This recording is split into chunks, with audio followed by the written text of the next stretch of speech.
Terus terang saya nggak pernah tertarik sama demokrasi. Awalnya itu Mas, pertama saya tidak pernah melihat contoh di alam manapun, di jenis manapun yang sistemnya secara natural adalah demokrasi. Wes ano, arep planet, arep makhluk, arep semut, arep kewan, nggak harus demokrasi. Jadi itu karangan so aku bayangnya cuma gitu. Paling ya salah. Tapi bayanganku seperti itu. Terus nomor 2, demokrasi itu saya pernah ngomong, menurut saya awalnya karena ketidakpercayaan sama manusia yang lain, sehingga terjadi sistem demokrasi, dikontrol sana, ini dikontrol sana, ini dikontrol sana. Jadi dasar demokrasi adalah suudon. Ayo, wes bikin saya tambah gak tertarik. Ada lagi, ini yang ahli politik, saya pernah baca bener enggak, ada satu ahli demokrasi yang nggak kedengeran pendapatnya, padahal dia salah satu tokoh terkenal itu. Kata dia, demokrasi itu efektif untuk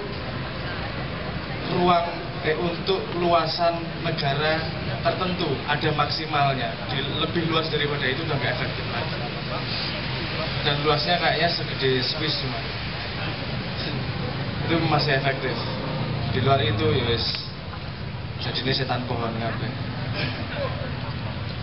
Lah iya iki pemilihan pemimpin iki dhewe ndelok nang pohon-pohon banyak gentayangan. Apik banget ya. Saya berjanji kalau saya terpilih tidak akan ada hujan di malam minggu.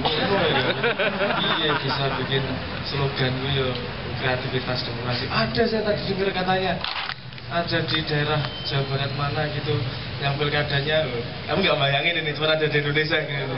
Jadi posternya besarnya ada gambar avatar di belakangnya.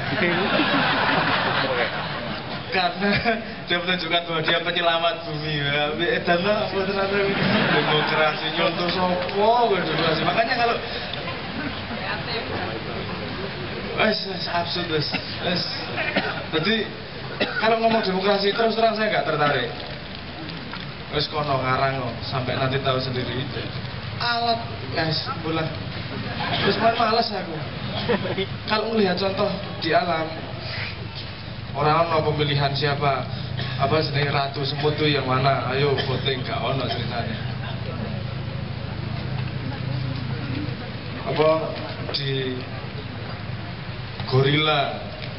Wih, itu loh punggungnya ada silver liningnya, ada garis putihnya, jadi pemimpin otomatis wahyo selesai. Dan di mana-mana mengono kuwi. Demokrasi ini cuma karangan menungso, kita tunggu sampai kapan. Aku tak sing guyu dhisik dhewe. Aku nonton wae. Jadi kalau mau tak komentar saya tentang demokrasi, komentar saya cuma ini. Nonton.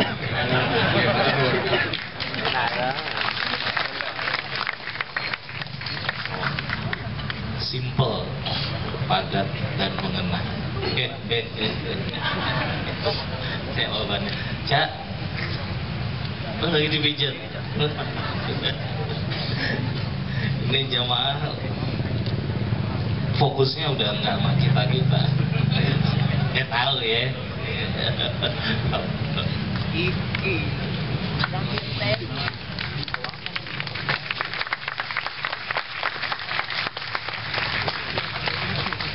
Anda harus bisa merumuskan yang Anda tepuk tangan itu apa. Kalau ini tidak ada kejelasan intelektualnya, itu nanti akan menambahi tahayul, dan tahayul terbesar adalah demokrasi tadi itu. Oke, bismillah, assalamualaikum warahmatullahi wabarakatuh. Sebelum kita ngomong ke kuda lumping jalan kepang, Badi.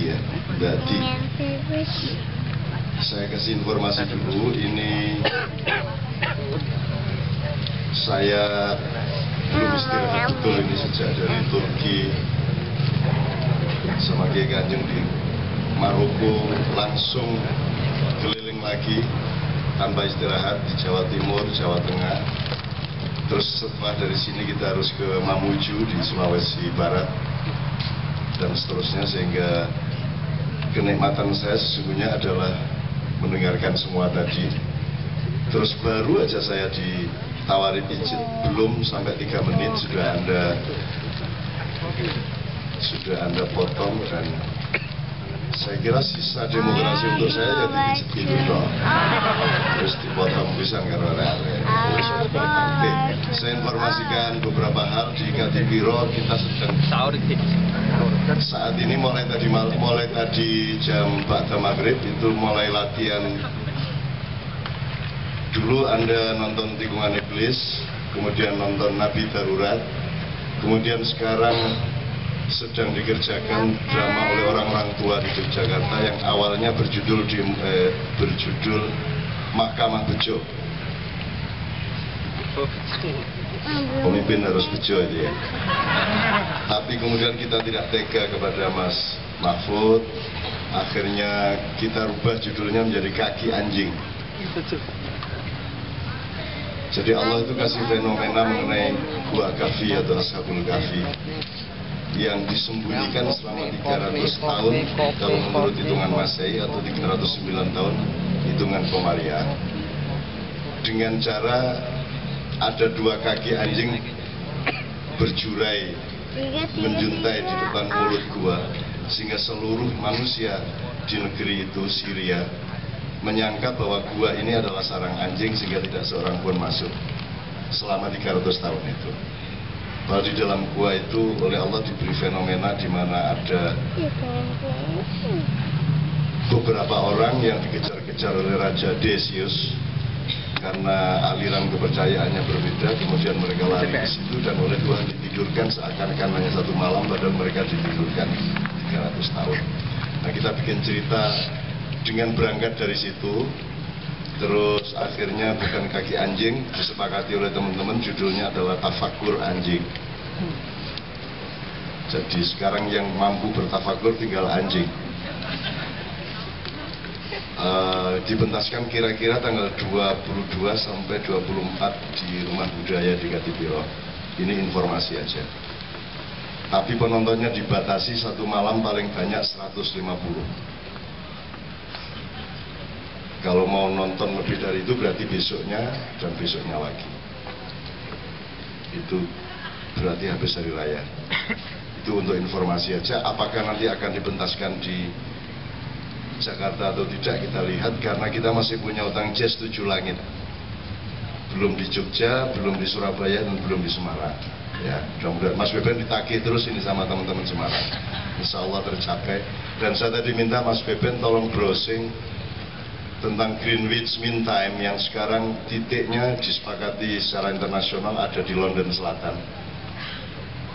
Jadi jam 0 itu ya, satuan 0 time itu, 0 time itu di London Selatan. Itu hanya karena Inggris menang perang. Perancis sudah bikin sebenarnya karena kalah perang, yang jadi adalah London itu. Nah, saya minta untuk investigasi dan diteliti secara kosmologis. Jazz 7 langit ini sebenarnya menggambarkan bahwa ada 7 lapisan langit. Apakah itu struktur galaksi, apakah itu apa yang Sabrang mungkin lebih tahu. Pokoknya ada 7 yang Allah selalu sebut Sab'a Samawat. Pada saat yang sama ada 7 lempengan juga di dalam bumi. Dan semuanya berbentuk jajaran genjang. Dan kalau kita melihat struktur keseluruhan dari jajaran genjang jagat raya alam semesta ini, maka titik pusatnya adalah Ka'bah. Jadi Greenwich Mean Time sebenarnya adalah Ka'bah. Tapi juga tidak usah diperjuangkan agar berubah dari London ke Ka'bah. Tidak usah, biarin saja. Karena manusia memang disayang Allah karena kesalahan-kesalahannya. Supaya Allah bisa memaafkan, maka Anda harus bikin kesalahan. Jadi mulai hari ini perbanyaklah kesalahan-kesalahan Anda, karena Allah mengatakan sebanyak-banyak dosamu masih lebih banyak ampunanku. Setinggi apapun gunung kesalahanmu dan dosa-dosamu, masih lebih tinggi gunung permaafanku. Jadi aku fatwakan mulai hari ini banyaklah berbuat salah.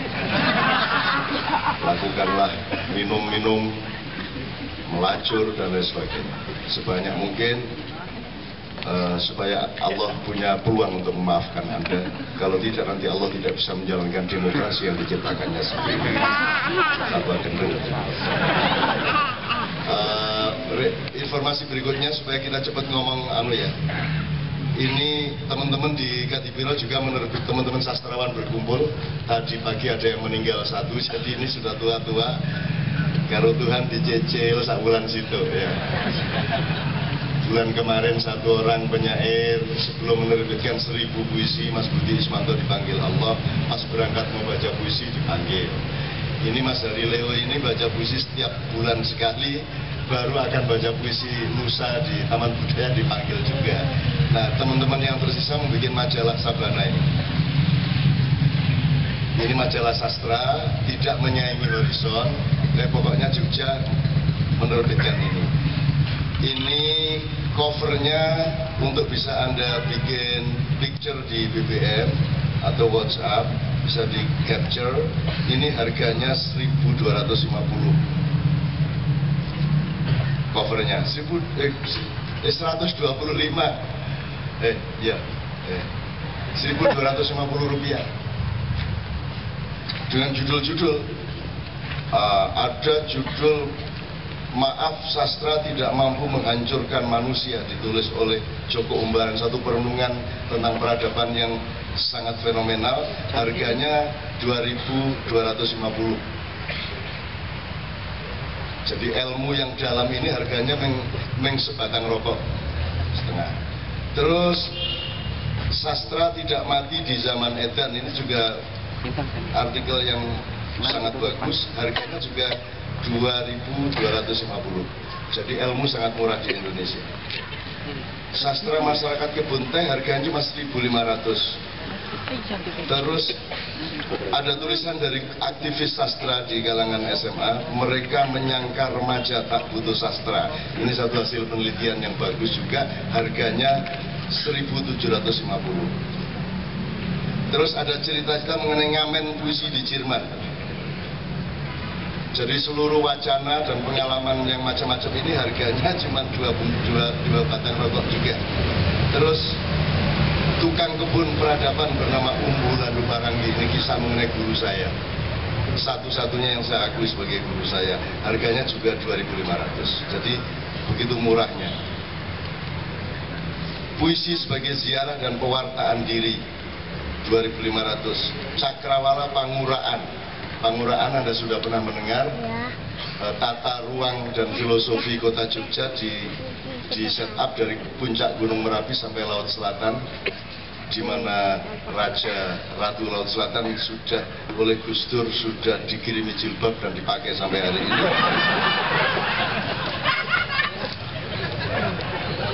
Dan ada ajaran di Jogja bahwa ada urut-urutan jalan dari Tugu sampai rel, dari rel sampai Tugu Terang Bulan, dari Terang Bulan sampai kantor pos, dari kantor pos sampai keraton. Itu jalannya adalah berdasarkan saran tentang perjalanan hidup manusia. Yang pertama harus menentukan jalan utamanya apa, maka jalannya bernama Margo Utomo.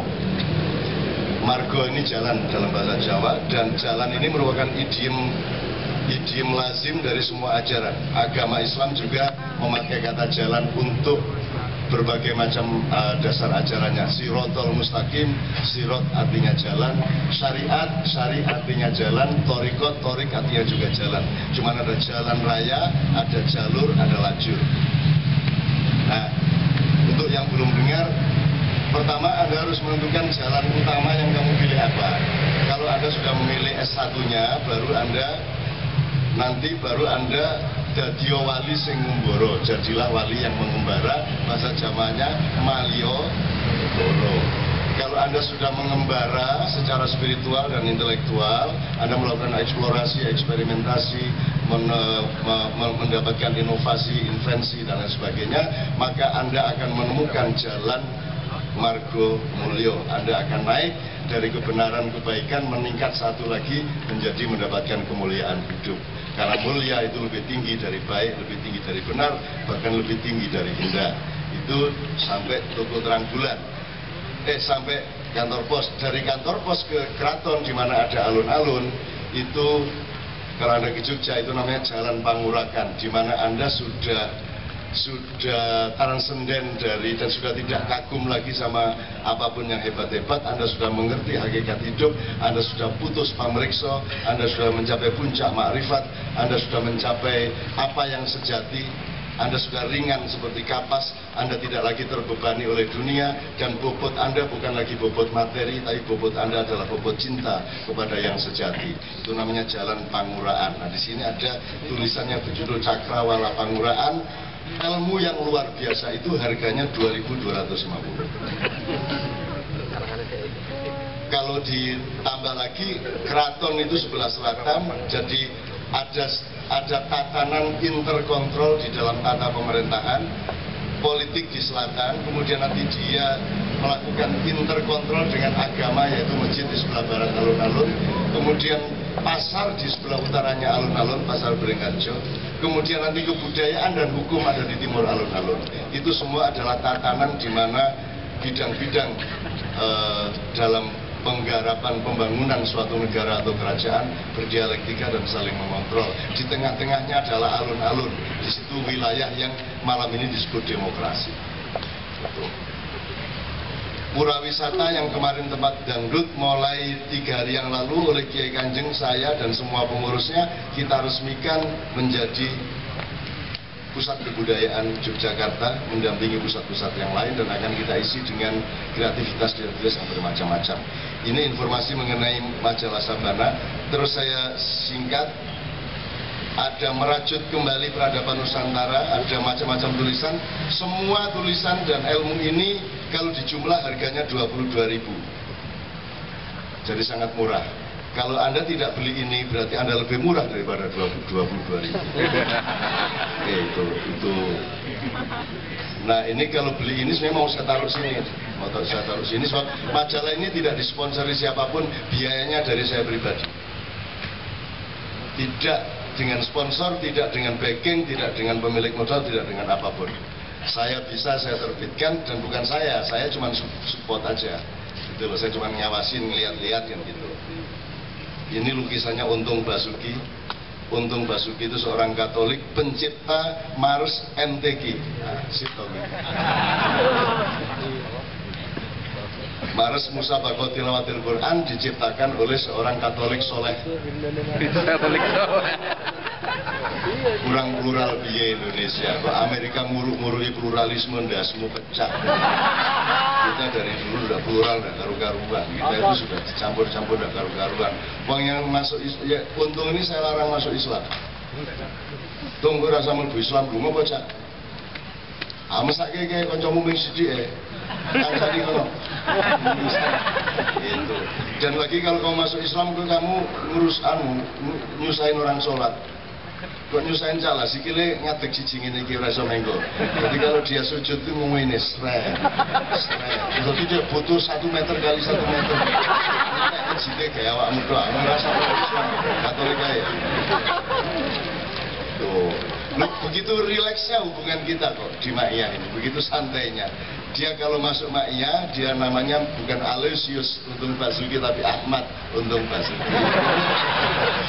Terus dia, oke, minal aidin, bil minal apa? Sorry bin minal aidin, pokoknya dicampur-campur kata-kata Islam, dicampur-campur karuan.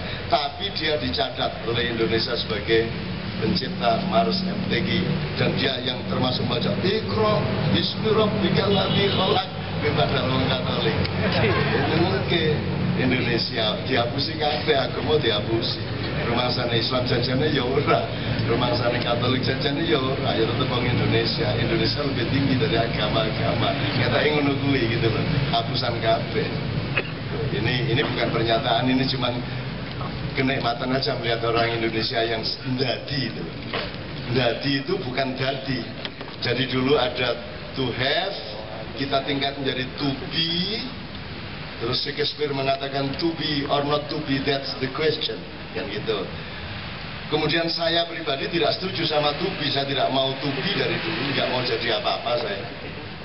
Sebab aku sudah punya tetangga di desa namanya Kastubi. mantri pasar. Jadi aku nek dikongkon to be or not to be lah, to be bagiannya back kiwa kelebon terus gak tubi-tubian. Gitu. Nah sekarang ada bukan to be tapi pretend to be or look like to be. Itu namanya ndadi ditambah n. Dadi itu menjadi, kalau ditambah n seolah-olah jadi. Jadi ndadi presiden. Memang dia faktanya presiden, tapi sebenarnya substansinya dia seolah-olah presiden, seolah-olah wakil rakyat, seolah-olah bupati, seolah-olah ilmuwan, seolah-olah guru, seolah-olah menteri, semua ndadi. Nah, nanti kita omongkan bersama-sama cirinya orang ndadi itu bagaimana. Dan di Indonesia ini saya kira peradaban dadi sudah lengkap, sudah sempurna. Insya Allah mendapat ridho dari Allah SWT. Ya. Jadi ini harganya 22.000. Nek gak tuku gak rene meneh.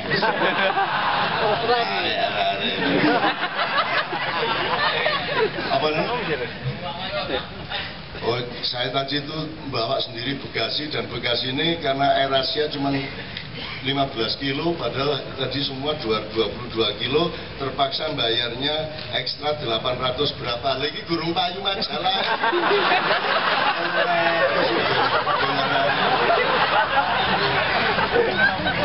Nyeneng.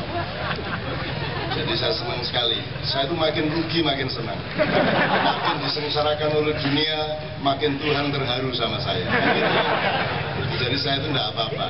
Bayangin saya dikasih honor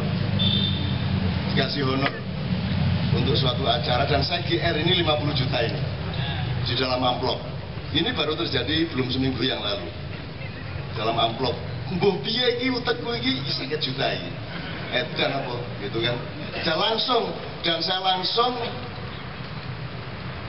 transfer duit ke sana 15 juta, ke institusi yang ke unit yang sana 10 juta, unit sana 10 juta, jumlahnya 35 juta loh. Begitu tak buka amplopnya 20 juta.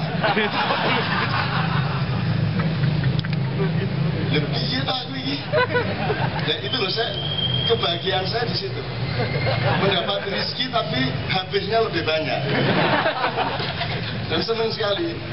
Dan orangnya saya kasih tahu, terima kasih ya, Anda sudah mensupport saya sehingga sekolahan saya yang sana saya kasih 15, unit yang sana saya kasih 10, yang sana 10. Dia juga tidak hitung bahwa jumlahnya 35. Terus dia cuma bilang, iya Cak Sip, terima kasih. Loh,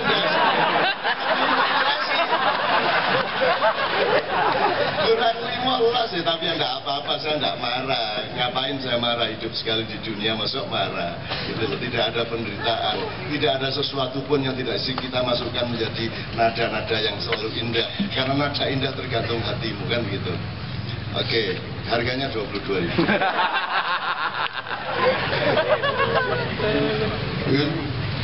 Diskon bokongmu, diskon roliku rewu lho, orang bungkus rokok lho, dengan ilmu yang luar biasa. Ada wawancara Azhadi Sirgar panjang lebar luar biasa menuju bangsa tanpa sastra loh, top gitu loh. Wah, ini cuma harganya Pak 3.000 rupiah untuk satu ilmu yang mendalam gitu loh. Di jumlah semua cuma 20. Ya, ini betul-betul harganya 22.000 tercantumnya. Gak mbaki aku di video. Saya ini pengikut Rasulullah, pokoknya iki lho rek, harganya 22, perkara awakmu tukune 22 temen pancen awakmu pelit. Iya lah? Tidak punya toleransi, tidak punya apresiasi, tidak punya imajinasi. Gitu loh, kulaan 22 kok tuku 22. Lah rumah samu olehku nambahi bagasi, erasi emang rumah samu sapa sing bayari? Burung payu wis bayar sakmono kae. Tapi ya Allah, aku senang sekali, aku dirugikan oleh dunia, maka engkau semakin terharu kepadaku. Maka engkau akan memberi limpahan-limpahan rezeki yang jesi, yang tidak terduga-duga setiap saat. Amin ya rabbal alamin. Oke, yuk saya ini masuk ke demokrasi. Jadi ya, ya. Saya ambil yang sederhana dulu deh. Sebelum soal demokrasi tadi, saya ambil sederhana unsur dulu. Saya kemarin waktu ma'iyahan di daerah Mancasan, di daerah Jogja Utara, itu saya terlanjur berfatwa bahwa budaya itu hukumnya fardu kifayah. Farduki harus dipertanggungjawabkan kepada majelis ulama. Tapi tak angkat awakku dhewe sebagai ketua majelis ulama Mancasan. Lu kok budaya fardu kifayah? Fardu kifayah itu penjelasannya tahu kan, fardu ain itu wajib untuk setiap orang. Kalau fardu kifayah itu kalau tidak ada yang melakukan semua salah, tapi kalau ada sedikit orang melakukan semua menjadi bebas dari kesalahan. Misalnya ada orang mati, nggak ada yang datang sama sekali, berarti seluruh masyarakat salah. Tapi kalau ada yang datang 3 orang aja, maka 3 orang ini akan membatalkan kesalahan semua masyarakat. Itu namanya fardu kifayah. Budidaya atau kemudian kita singkat budaya itu hukumnya fardu kifayah, supaya Anda tidak jadi jaran kepang. Kalau jaran kepang itu makan padi, karena tidak punya budaya dari sawah langsung dimakan. Kalau ada budaya, di dalam budaya ada upaya akal, upaya pemikiran, upaya inovasi, ada ijtihad, ada teknologi, ada ikhtiar untuk merubah sesuatu menjadi lebih indah dan lebih enak. Dari ketika di sawah namanya padi, begitu diambil dari sawah namanya gabah. Ketika dia sudah ditutu atau dimasukin hiler atau pabrik padi, dia menjadi beras dan menir. Begitu dia dimasak, dia menjadi beras dan karak. Kan gitu. Nah, perjalanan transformasi dari padi ke nasi tadi namanya budaya. Jadi kalau tidak ada melakukan pembudidayaan padi menjadi nasi, berarti semua orang akan makan padi. Kalau orang barat semua makan padi. Jangan kaget kalau Anda ke Amerika, di sana disuguhi padi. Di mana-mana, di Inggris, semua makan padi. Karena mereka tidak bisa membedakan antara padi dengan gabah, dengan beras, dengan nasi. Karena mereka hanya punya satu kata, rice. Gitu? Jadi kalau ada orang Amerika bertamu ke rumah Anda yang want rice, sure, Subono. Nah, itu jadi jiran. Makanya lagunya jaran kepang mangan pari, kan gitu kan lagunya. Jadi betapa detailnya bahasa kita ini sudah pernah saya ceritakan soal padi, tapi pokoknya intinya adalah Allah itu ngejam sama Anda. Allah kasih kayu, pohon, Anda bikin kursi, kan gitu. Anda bikin meja, Anda bikin tiang. Allah bikin logam, Allah bikin logam, Anda bikin gitar, Anda bikin gamelan, Anda bikin segala macam. Itu Allah ngejam sama Anda. Nah, budidaya itu hukumnya wajib, harus ada di antara manusia, dan itulah pekerjaan kekhalifahan namanya. Kalau tidak, jadi padi dikhalifahi menjadi beras, beras dikhalifahi menjadi nasi. Itu pekerjaan khalifah. Tuh. Nah, sekarang jenis-jenis kekhalifahan. Jadi kalau dalam bahasa Jawa itu ada misalnya ada sindiran-sindiran dari lagu-lagu Jawa di anak-anak. Misalnya kalau ada dayoe teko Bapak Noraimu dayoe teko beberno kloso klosone bedah tambalen jadah jadahe mambu pakakno asu asune mati buangan kali kaline banjir buangan pinggir gelekno pinggir. Terus pinggirnya apa? Nah, jadi ini ada 2 dimensi, bahwa orang Jawa, orang Timur itu memiliki pola manajemen naluriah. Jadi opo wae iso digadhukke. Bayangin, dayoe teko beberne kloso masih kompatibel itu. Tapi begitu klosone bedah tambalan jadah lah, muter lagi kloso ditambal jadah. Nah, di satu sisi orang Jawa, orang Timur memiliki pencarian yang luar biasa. Pencarian ini agak sedikit serius ya saya. pencarian-pencarian yang luar biasa yang kemudian tidak kita pakai lagi. Orang Timur menemukan satuan waktu misalnya tidak 1 minggu tapi 1 pekan. Jadi kalau Anda sekarang pakai Sabtu, Minggu, Senin, Selasa, Rabu sampai Sabtu, orang Jawa pakai Legi, Pahing, Pon, Wage, Kliwon. Akhirnya tradisi dan modernitas digabung, lahirnya Senin Pon, lahirnya Jumat Kliwon. Sekarang sudah tidak ada lagi, sekarang lahirnya Senin atau Selasa atau Rabu. Karena sudah tidak dipercaya yang namanya Legi, Pahing, Pon, Wage, Kliwon. Ini semua sebenarnya hasil budaya, hasil budidaya. Dan semua harus kita pelajari aslinya. Karena kearifan 5 dengan kearifan 7 berbeda. Itu pun 7-nya kita kan 7 yang aneh. Di Arab ya 7, di Barat ya 7.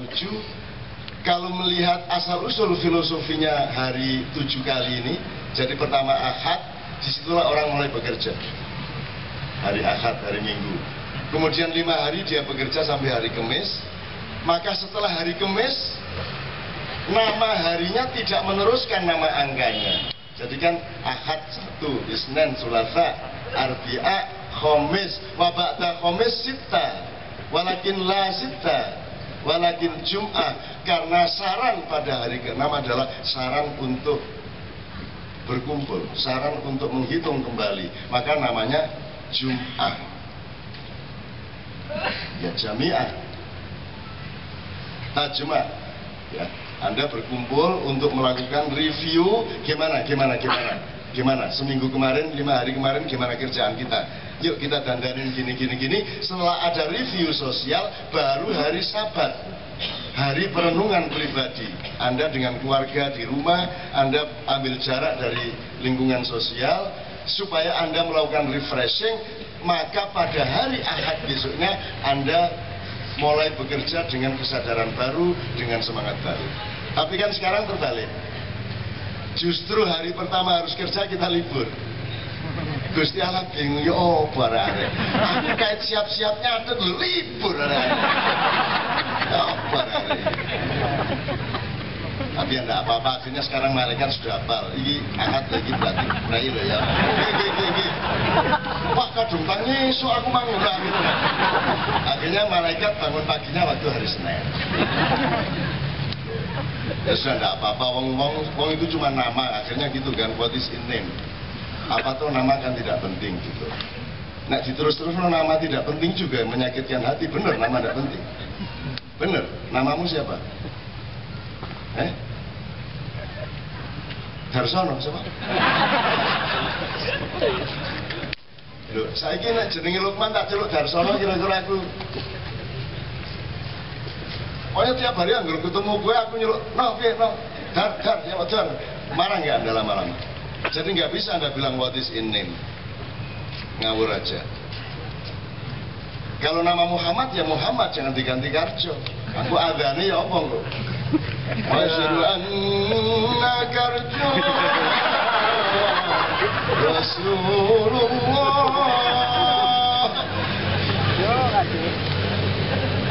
Jin tu kabeh. Kalau kan dengar jenenge Karjo. Iya. Jadi nggak bisa buat di sini. Maka bedanya masyarakat Timur dan Barat adalah masyarakat Timur sangat concern terhadap nama anaknya. Terserah metodenya bagaimana. Ada yang metode sak ketemunya barang yang dilihat bapaknya itulah namanya. Di Ponorogo itu ono arek jenenge Cikra, jenenge Gudel, jenenge Pawan. Ada Pawan itu kan tempat sampah itu. Jadi di Ponorogo saya tahun 63 masuk Ponorogo di desa itu koncoku jenenge itu Gudel, Pawan, Cikra, Sapu, Pacul, Garang. Oh, banget. Itu di Ponorogo. Aneh juga, Jawa tapi punya kecenderungan tersendiri. Sementara kalau di Jombang kan tahu sendiri kan. Subur. Nanti kalau sudah tua disebut subur domba. Ada ideologinya, yang penting dia subur. Mudah-mudahan dia benar-benar subur hidupnya, gitu loh. Terus apa mana? Abdurrahman Wahid.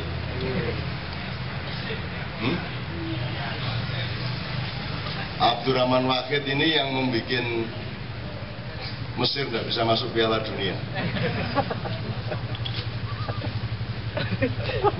Karena dia tanding sama, kalau tidak salah waktu final di tahun berapa itu, Gus Dur mulai jadi presiden itu di Mesir, tanding untuk masuk Piala Dunia. Hasilnya 1-0. Karena presiden Indonesia namanya Abdurrahman Wahid. Nek Wahid masuk dia Piala Dunia. Nah, ini Wahid ini Messi itu jadi 1-0 kalah deh. Itu orang Mesir marah sama orang Indonesia gara-gara presidenmu namanya Abdurrahman Wahid, mestinya Abdurrahman Wahid. Jadi 1-1. Kita menang nih asli. Karena orang Mesir itu sama kita sangat cinta. Kita aja yang nggak tahu bahwa mereka sangat cinta sama kita. Ya. Ngomong apa nih? Abdurrahman Wahid. Aku sama Gus Dur ini saya langsung lupa semuanya saya. Jombang. Kalau nama orang Jombang ya Muhammad Ainun Najib. Stop kafe lah punya orang Jombang. Ponari gak asli Jombang mesti ada. Ini ya.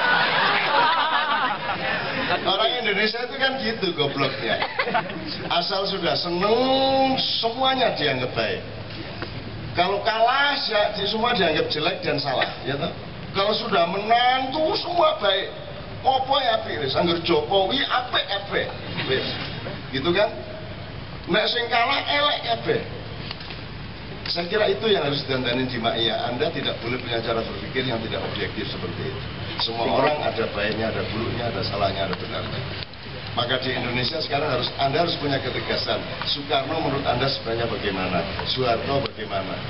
Sekarang Soekarno pahlawan, Taufik Kemas pahlawan. Siapa meneh? Gus Dur pahlawan apa tidak? Nanti kita harus mikir enggak Gus Dur jadi pahlawan. Ayo yang tegas. Ya. Pak Harto. Ya toh? Ragu-ragu toh? Karena kita suka enggak suka, like and dislike. Gitu loh, like and dislike. Saya enggak peduli dia pahlawan apa tidak, aku enggak masalah. Pahlawan atau tidak, saya pribadi itu nggak ada masalah. Cuman Anda harus tegas. Karena kita tidak punya uswatun hasanah sekarang di Indonesia. Siapa idolamu? Siapa pancatan sejarahmu di Indonesia supaya engkau punya motivasi untuk berbuat baik? Siapa? Aku gurung almarhum rek. Syahrir, oke, Syahrir, siapa lagi? Itu. Orang Cina punya Judge-Bao, maka mereka punya ketegasan dan optimisme di bidang hukum. Di Indonesia sopo? Kita nggak punya.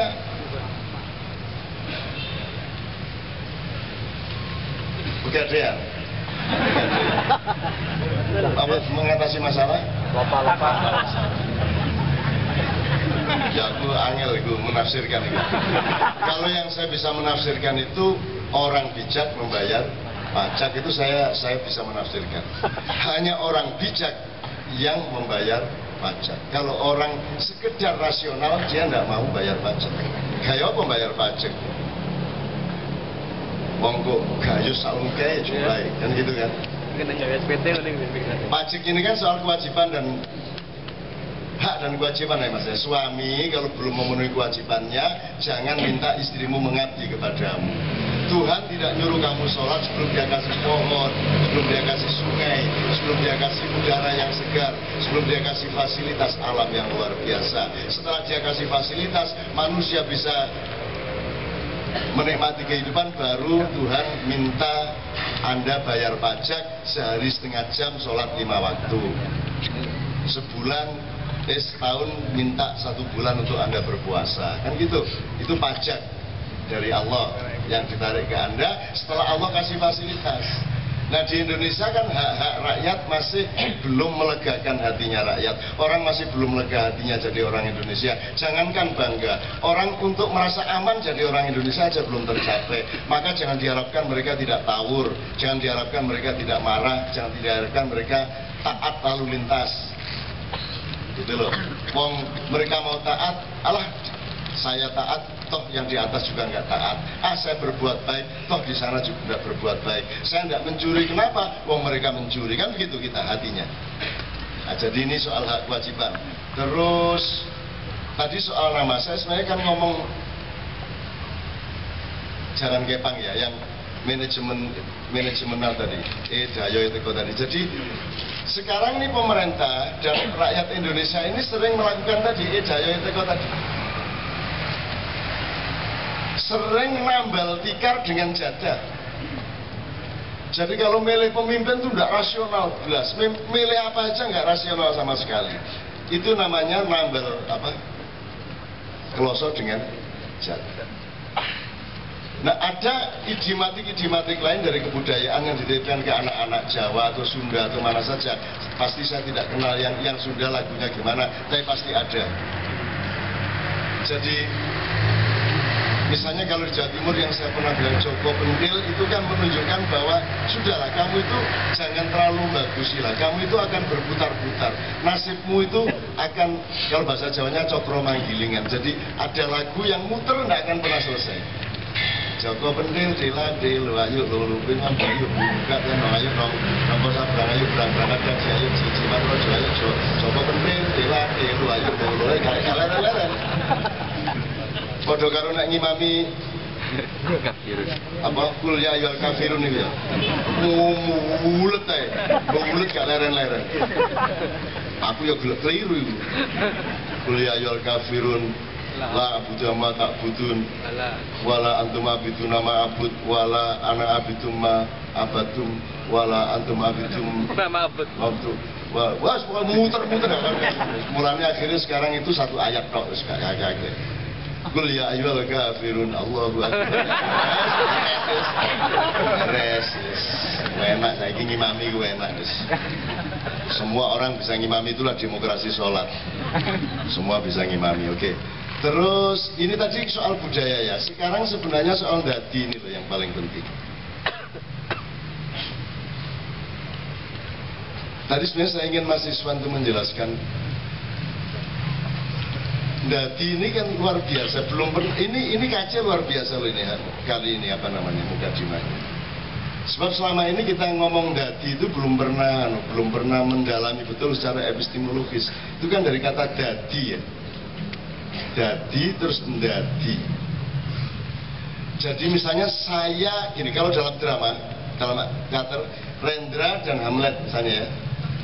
Tahap keaktoran yang pertama, Rendra berperan sebagai Hamlet, gitu ya. Ini peran yang ya masih ada Rendranya, masih ada Hamletnya. Tapi kalau sudah lebih tinggi lagi tingkat kualitas keaktorannya, sudah Rendra menjadi Hamlet. Jadi Rendra sama Hamlet sudah menyatu, tapi tetap ada dua, yaitu Rendra dan Hamlet. Lebih tinggi lagi, Rendra adalah Hamlet. Sudah lebih, Hamlet adalah Rendra dan Hamlet sudah menyatu meskipun tetap dua. Tingkat yang keempat adalah Hamlet. Rendranya tidak ada. Jadi begitu Anda ngelihat yang di panggung itu sudah bukan Rendra, Anda tidak ingat Rendra, itu adalah Hamlet. Itu baru aktor yang mumpuni.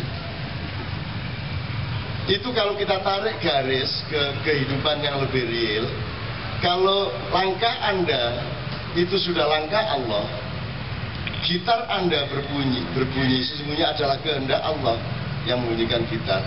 Omai Rama membunyikan melodi, sesungguhnya yang memetik gitar adalah Allah, gitu kan. Terus ono wingi sing ahli sufi nek kene ya sing kelas sufi, terus tak bilang ini kan yang bernyanyi sebenarnya Allah, ya mesti ae. Terus dia kutip di mana-mana. Maksud saya ini, kalau Bang Matar punya rumah ya.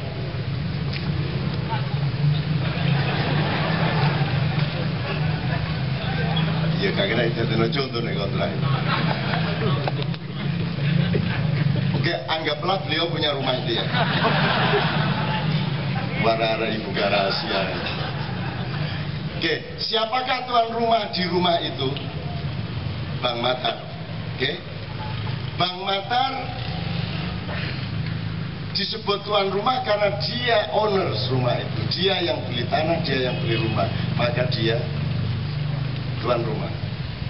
Sekarang kalau Bang Matar adalah rumah, siapakah tuan rumah di Bang Matar?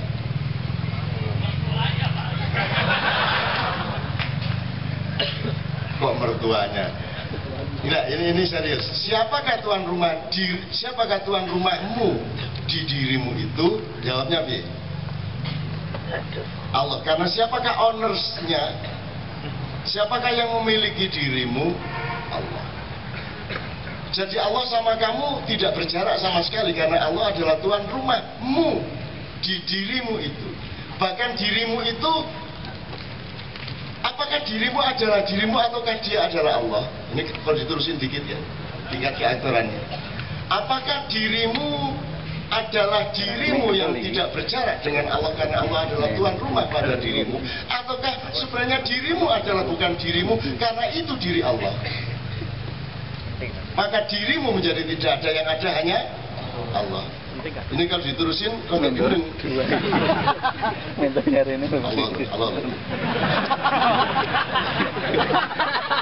Allah. Mau terus di demo nanti ya. Enggak, saya hanya, Anda harus punya elaborasi intelektual terhadap hakikat faktual dari dirimu, bahwa Anda itu tidak sedikit pun memiliki hak atas dirimu. Jadi hak asasi manusia itu sebenarnya istilah teknis administratif sementara untuk menyebut titipan Allah atas yang kamu sebut dirimu, tapi aslinya kan kamu tidak ada. Jadi dadi saja sebenarnya juga sudah mencurigakan. Jangankan dadi saja saya nggak setuju.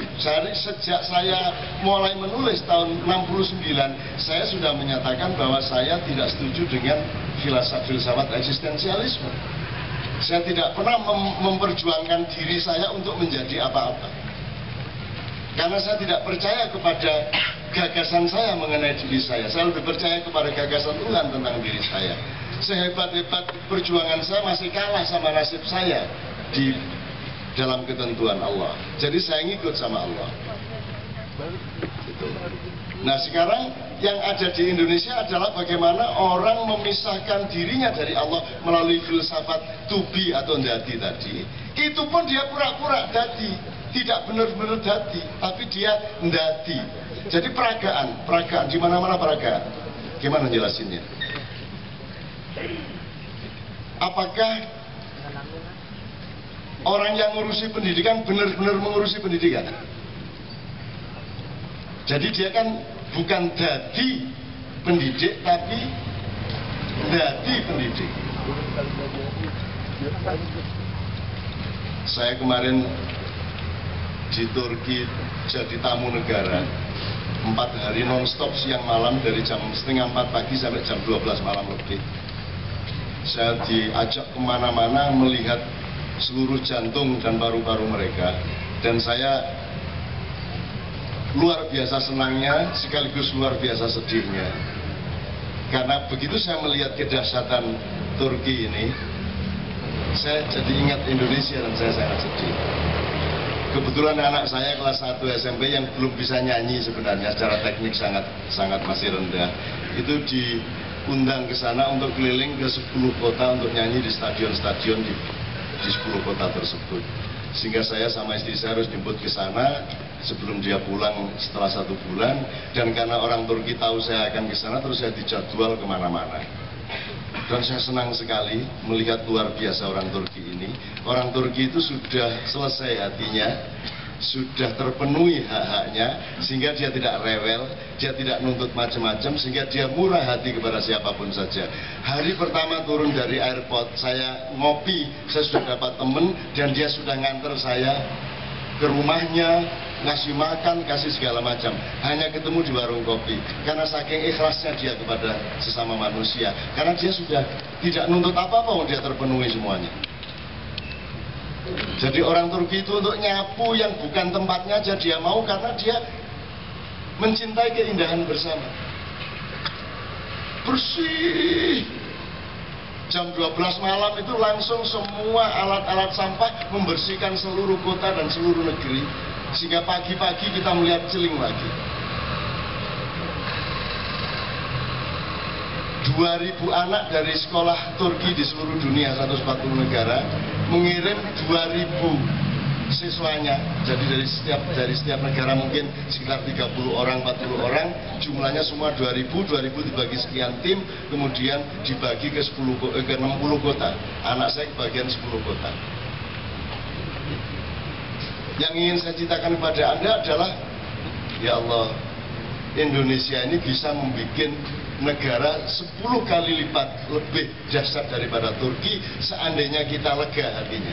Masalahnya kita tidak pernah lega hatinya. Dapat Pak Bung Karno tidak lega, gitu kan? Dapat Pak Harto tidak lega, dapat Habibie belum sampai lega, belum sampai nggak lega. Dapat Gus Dur hampir lega, nggak jadi. Dapat Megawati ini lega apa tidak kita bingung. Nah, yang terakhir ini kita tidak ingat lagi lega dan tidak lega, sehingga tidak ada tema itu lagi, karena kita konsentrasi pada beliau. Nah, jadi kita tidak pernah sempat punya kemurahan hati sebagai manusia, dan kita belum pernah menderita semenderita orang Turki. Mungkin sedikit setting sejarah ya. Mereka 30 tahun menderita luar biasa, dan kita sebenarnya butuh 30 tahun menderita. Jadi saya berdoa, ya Allah, bikinlah kami menderita semenderita orang Turki selama 30 tahun. Kalau tidak dihajar oleh penderitaan yang sedahsyat itu, kita tidak akan pernah bangun sebagaimana orang Turki bangun. Orang Turki itu tidak ada yang sok alim, tidak ada yang rewel. Yang satu sholatnya gini monggo, yang gini monggo, udah nggak bingung-bingung lagi. Saya diajak ke masjid yang di dekat Hagia Sophia. Teman-teman bilang ini putri tidak boleh ikut Jumatan, tapi begitu saya sampai ke sana ya wong wedok ya sak embrek di jero masjid, liwat-liwat ya nggak ada masalah. Jadi tidak rewel-rewel. Jadi di sana aliran monggo sak karep-karepmu. Tidak ada orang yang sok, yang alim gitu, tidak ada. Biasa-biasa aja. Tapi kelakuannya baik, akhlaknya baik, tidak mencuri, tidak ada barang hilang, tidak ada kriminalitas, tidak ada gelandangan, tidak ada pengemis. Saya bukan pengagum Turki, saya pengagum Indonesia. Orang Turki bisa seperti itu karena pernah mengalami penderitaan yang luar biasa. Dulu mereka berkuasa hampir separuh dunia selama Ottoman berkuasa 800 tahun. Jadi yang disebut Turki sekarang hanya ibu kota dari kekaisaran, kesultanan Ottoman itu, Utsmaniyah itu. Kemudian datanglah Kemal Atatürk, seorang pendiri nasionalisme Turki. Atatürk ini menganut sekularisme yang tidak sama dengan sekularisme yang kita kenal. Sekularisme yang kita kenal adalah memisahkan secara tegas negara dengan agama. Di Turki, Atatürk sekularismenya adalah tidak boleh ada agama. Yang ada Turki. Oke, kalau memang kamu terpaksa azan silakan, tapi bahasa Turki. Sholat silakan, oke, enggak apa-apa, udah kompromi, tapi harus bahasa Turki. Jadi selama 30 tahun tidak ada sekolah Islam. Orang belajar ngaji diam-diam. Orang menderita luar biasa. Kudeta terus-menerus terjadi selama 30 tahun itu untuk mencari jati dirinya. Sampai akhirnya stabil. Sekarang ada program untuk mengarab springkan Turki, tapi insya Allah tidak akan pernah bisa menembus Turki. Karena orang Turki sudah merasa aman dengan dirinya, sudah merasa bangga dengan dirinya. Stadion itu penuh. Ketika saya melihat penutupannya, Masya Allah. Ya Allah, ya Allah. Orang Turki 250.000 datang tumplek-plek. Melihat anak-anak kecil dari berbagai negara yang nyanyinya juga begitu-begitu aja. Secara keartisan, secara kesenian tidak hebat-hebat amat, tapi mereka bangga melihat anak kecil kelas 1 SMP dari Azerbaijan nyanyi Turki, anak kecil SD dari Kenya pidato bahasa Turki. Jadi orang Turki cinta betul sama dirinya, cinta betul sama Turki. Karena bayangin, anak-anak kecil dari seluruh dunia, 2.000 orang menyanyikan lagu Turki, menarikan tari Turki, berpidato bahasa Turki, melawak dengan bahasa Turki. Bayangin kalau sekarang di sini nih ada anak dari Afrika Selatan pidato bahasa Indonesia, coba bangganya Anda bagaimana? Dan itu di Turki di 60 stadion, 2.000 anak dari seluruh dunia melaksanakan Olimpiade Turki itu dengan sangat bagus. menyanyikan lagu Turki dengan kemampuan berbahasa Turki yang sangat bagus, bukan melakukan Turkinisasi, enggak. Mereka juga tidak peduli dengan apakah kamu orang Kristen atau orang Buddha atau enggak, ada masalah. Jilbaban pora juga tidak ada masalah. Gitu. Nah, Indonesia sebenarnya bisa melakukan apa saja lebih dari itu, dari sudut kekayaan alamnya, dari sudut rileksitas manusianya. Saya tuh main gaple di masjid ya pernah. Aku ya, tahu aku. Remi yo gelek ya. Nggak ada masalah. Sekarang ini kita nggak tahu menganut ideologi apa, dikit-dikit melanggar HAM, dikit-dikit kriminal, dikit-dikit haram, dikit-dikit bid'ah. Anak SD dijewer, orang tuanya marah melaporkan ke Komnas HAM. Dijewer itu, Rek. Lu zaman biyen sabuk iya. Wah, sampai putus 5 sabuk itu hasil saya. Dan saya tidak pernah marah dan saya bangga pernah digituin sama ayah saya.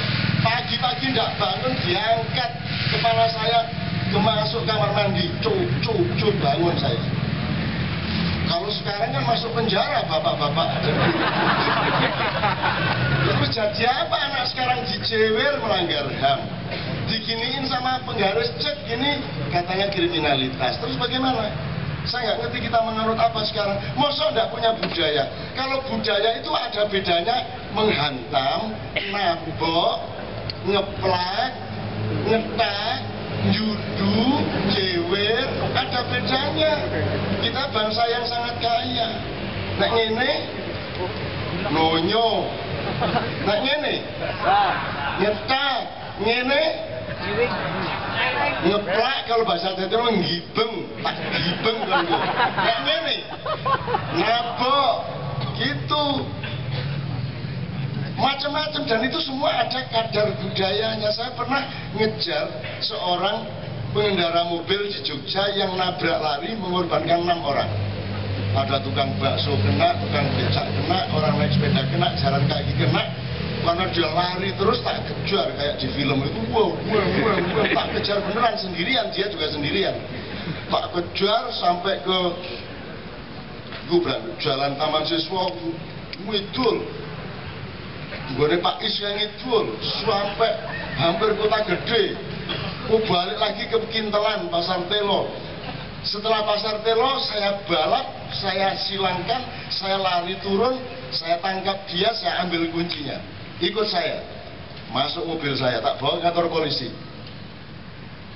Pak polisi, ini saya tangkap, dia tabrak lari, tolong diinvestigasi. Saya punya hak untuk menentukan beberapa hal karena saya yang nangkap. Sebenarnya saya pantas mendapatkan hadiah dari polisi, tapi saya tidak ingin mendapatkan hadiah dari polisi. Cuman saya minta satu hal, tolong diproses secara hukum, tapi tidak boleh dipukul, tidak boleh ditonyo, ditabok oleh sebelah. Karena kalau mukul itu kriminalitas, Pak. Tapi kalau pak itu ada rasa sayang, betul nggak? Kalau bapak mengginikan anaknya, itu bapak yang kejam, bapak ngaplok, itu pendidikan. Nah ngene malah menyinggung perasaan. Kalau sakitnya sakit diginiin daripada diginiin. Nah dijundu itu kan agak menghina. Ini dijundu jenenge gitu kan. Nggak ada bahasa Inggris nggak ada jundu. Nggak ada. Kita tuh luar biasa punya detail dari semuanya itu. Jundu. Ini macam-macam lah. Jadi saya kasih syarat polisi, tidak boleh dipukul tapi ditabok oleh. Dia bingung, loh kok ditabok oleh? Loh, nabok gak masalah, kayak bapak nang anak nabok gak masalah. Tak tabok ikon, ayo ngaji, ngaji, tidak apa-apa. Oh, saya dulu sama ayah saya tuh sering sekali saya digituin, sudah sering banget dong aku. Mosok gelem ngaji, aku gelem ngaji. Gengsi aku. Semua belajar ngaji saya di luar sendiri, jalan-jalan, menek klopo, pedida-pedidi. Ayahku muring-muring tapi kena tak ajar, tambah minggat dari kis baba wis. Akhirnya aku orang sekolah, saya enggak sekolah, saya di luar jendela saya dengerin. Gak nyolong telo, kerai. Nyolong timun, kerai. Saya nyolong kerai pernah dikejar, itu pernah saya sama yang punya. Terus akhirnya diseret ibu saya, kira-kira 300 meter diginiin sama ibu saya. Diantar ke yang punya timun, ayo minta maaf. Nah, luar biasa kan. Jadi saya diseret gini terus sampai ke yang punya, ayo minta maaf. Terus saya minta maaf. Gimana? Kerainya